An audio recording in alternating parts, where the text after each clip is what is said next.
Recent గా ఒక పెద్ద సినిమా హైప్ జనరేట్ చేయడం కోసము చాలా కష్టపడుతున్నట్టు క్లియర్ కట్ గా అర్థమవుతుంది. గైస్, నేను మాట్లాడుతుంది మన ఉస్తాద్ భగత్ సింగ్ సినిమా గురించి. రైట్ ఫ్రమ్ ద స్టార్ట్ దేఖ్లెంగే సాలా నుంచి మనకు ఇవాళ రిలీజ్ అయిన ట్రైలర్ వరకు చూసుకుంటే, ఆ దేఖ్లెంగే సాలా సాంగ్స్ లో 3 సాంగ్స్ లో దేఖ్లెంగే సాలా సాంగ్ బాగుంది. ఆ తర్వాత ప్రీ రిలీజ్ ట్రైలర్ టీజర్ ఏదైతే రిలీజ్ అయిందో అది మాత్రం నాకు నచ్చింది. రెస్ట్ 2 సాంగ్స్ యావరేజ్ అనిపించినాయి guys. So let's get directly into the review of Ustaad Bhagat Singh trailer. Just ఇప్పుడే రిలీజ్ అయింది. Right from the start till the end complete power star Pawan Kalyan one man show అని చెప్పొచ్చు. తన కాస్ట్యూమ్స్ కానీ, తన డైలాగ్ డెలివరీస్ కానీ, తన యాటిట్యూడ్ కానీ, తన స్వాగ్ కానీ, తనను ప్రజెంట్ చేసే విధానం కానీ ఎక్స్ట్రా ఆర్డినరీ అని క్లియర్ కట్ గా చెప్పొచ్చు. Especially Thaman sounding, Thaman background music ఏదైతే ఉందో, ఇప్పుడు డిఎస్పి లేడు, మన అందరికీ తెలిసిందే. డిఎస్పి ఓన్లీ మ్యూజికల్ పాటల వరకే, తమన్ మాత్రం బ్యాక్గ్రౌండ్ స్కోర్ ని పెట్టారు రీసెంట్ గా, మనకు తెలిసిందే. సో తమన్ బ్యాక్గ్రౌండ్ స్కోర్ మాత్రం టాప్ నాచ్ అని చెప్పొచ్చు. టెరిఫిక్ గా కుదిరిందని క్లియర్ కట్ గా చెప్పొచ్చు. ఇక మైనస్ విషయానికి వచ్చేస్తే, నాకు శ్రీలీల క్యారెక్టర్ పెద్దగా అంతగా ఎక్కలేదు అండ్ సేమ్ రొటీన్ లాగా అనిపించింది.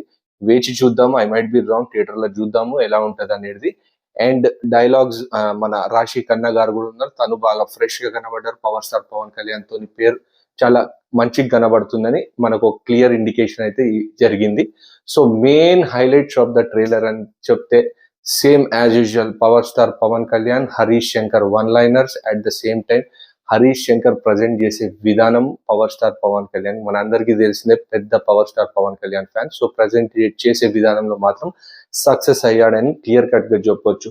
గైస్, ఇక మైనస్ విషయానికి కొన్ని చెప్పాలనుకుంటే, ఎప్పుడో తీసినట్టు విధానంగా కనబడుతుంది. కొన్ని ఫ్రేమ్స్ మాత్రము అవుట్ ఆఫ్ సింక్ లాగా కనబడ్డాయి. అండ్ ఆ క్వాలిటీ కూడా కొద్దిగా డ్రాప్ అయిన కొన్ని షార్ట్స్ లో మాత్రము ఏదో తీసినట్టు, బ్యాక్గ్రౌండ్ స్కోర్ సింక్ కానట్టు అనేది ఒక క్లియర్ కట్ గా అనిపించింది.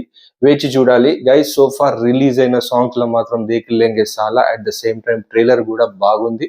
హరీష్ శంకర్ సక్సెస్ అయ్యాడు ఆ ట్రైలర్ విషయంలో అంటే? ఎస్, ఇప్పటి వరకు రిలీజ్ అయిన కంటెంట్ లో మాత్రం ఖచ్చితంగా ట్రైలర్ అవుట్పుట్ బెటర్ అని క్లియర్ కట్ గా చెప్పొచ్చు. కానీ పవర్ స్టార్ పవన్ కళ్యాణ్ సినిమాకి రావాల్సినంత హైప్ వచ్చిందా అని అంటే మాత్రం కొద్దిగా డౌనే అని చెప్పొచ్చు. అంత హైప్ మాత్రం జనరేట్ అవుతలేదు ఈ సినిమాకి. అట్ ద సేమ్ టైం ఈ ట్రైలర్ తో కూడా అంత జనరేట్ అవుతుందని నాకైతే అనిపించడం లేదు. కానీ మన పవర్ స్టార్ పవన్ కళ్యాణ్ పేరు ఒకటి చాలు బుకింగ్స్ దద్దరిల్లిపోవడానికి. అట్ ద సేమ్ టైం ఆంధ్రాలో మనకు ప్రీమియర్స్ పర్మిషన్స్ ఇచ్చేసారు. 18th రోజు, 19th ఉగాదికి రిలీజ్ కాబోతుంది. అండ్ తెలంగాణలో ప్రీమియర్స్ హైక్స్ లేవు. సో 19th రోజే అఫీషియల్ గా రిలీజ్ అవుతుంది. గైస్, నాకు సింగిల్ లైన్ లో ఈ ట్రైలర్ ఎలా అనిపించింది అంటే, it is a good trailer. బాగానే కట్ చేశారు ట్రైలర్, కానీ ఇంకా it could have been better అనేది క్లియర్ గా అర్థమవుతుంది. కానీ ఎప్పుడో తీసిన సినిమా ఎప్పుడో చేసిన పాటలు అనేది ఒక క్లియర్ కట్ గా విజిబుల్ అయితే అనిపిస్తుంది. సో ఫర్ చూద్దాం ఇక ఎలా ఉంటుందో. గైస్, చూస్తున్న వాళ్ళు especially power star Pawan Kalyan fans మీకు ఎలా అనిపించిందో కింద కామెంట్ సెక్షన్ లో చెప్పండి. అట్ ద సేమ్ టైం చూస్తున్న వాళ్ళు కనబడుతున్న సబ్స్క్రైబ్ బటన్ ని గట్టిగా గుద్దండి. Show some love. Catch you until my next video.